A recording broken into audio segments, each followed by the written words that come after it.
আসসালামু আলাইকুম। আজ আমি আপনাদের তৈরি করে দেখাবো খুব অল্প সময়ে কিভাবে আপনারা রমজানে তৈরি করতে পারেন মিল্কশেক।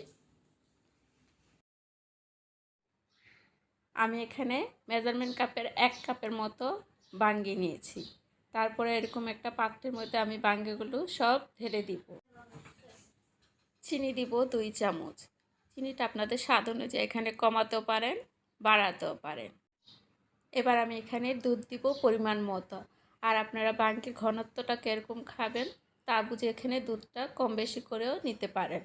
তারপর আমি একটা হ্যান্ড ব্লেন্ডারের সাহায্যে ব্লেন্ড করে নিব বাঙ্গির জুসটাকে। তারপর আমি বাঙ্গির জুসটাকে এরকম গ্লাসের মধ্যে ঢেলে নিব। এবার আমি আপনাদের পেঁপের জুসটা করে দেখাবো।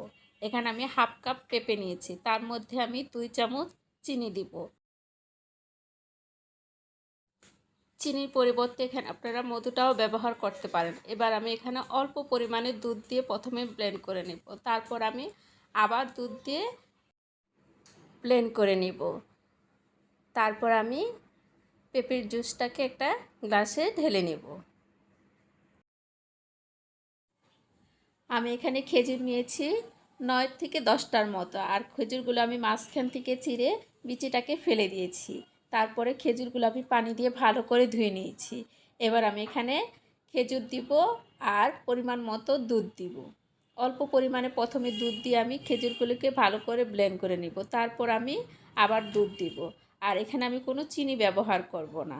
খেজুর প্রচুর পরিমাণে মিষ্টি থাকে। এবার আমি একটা গ্লাসে ঢেলে নিব।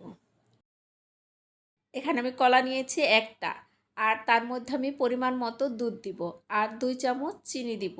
আপনারা চাইলে এখানে চিনির পরিবর্তে মধুটাও ব্যবহার করতে পারেন। এবার আমি কলাগুলোকে ব্লেন্ড করে নিব। তারপর একটা গ্লাসে ঢেলে নিব আমি কলার জুসটাকে।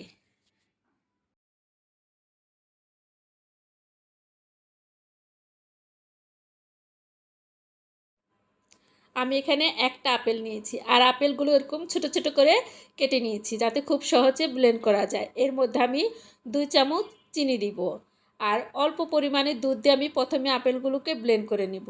তারপর আমি আবার দুধ দিয়ে ব্লেন্ড করে নিব। এবার আমি একটা গ্লাসে আপেলের জুসটাকে ঢেলে নিব।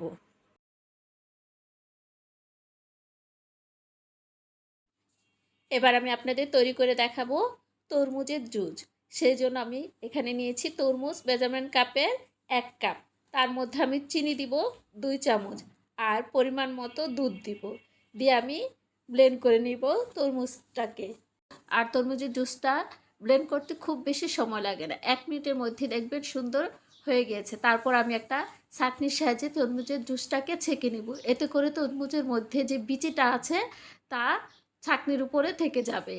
তারপর আমি সবগুলো জুস আপনাদের পরিবেশন করে দেখাচ্ছি। আর এরকম সহজ সহজ রেসিপি পেতে আমার চ্যানেলটা লাইক, কমেন্ট, শেয়ার করতে ভুলবেন না।